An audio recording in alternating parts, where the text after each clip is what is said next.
The Acid and Bases Lab.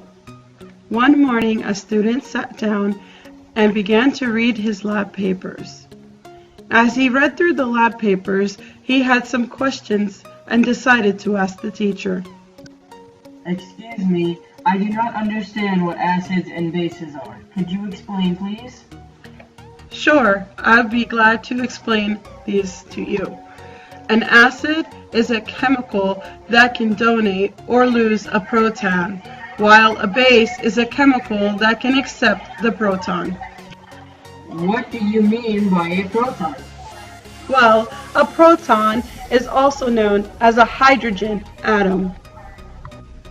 So then, the student asked the teacher another question.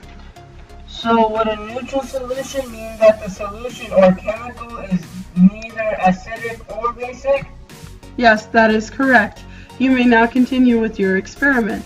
But near the end of the experiment, the student asks another question. I was wondering, what do we do with the pH scale? The pH scale is used for comparison. The pH scale allows for the scientist to know how acidic, basic, or neutral the solution or chemicals are. Now let's finish up the experiment.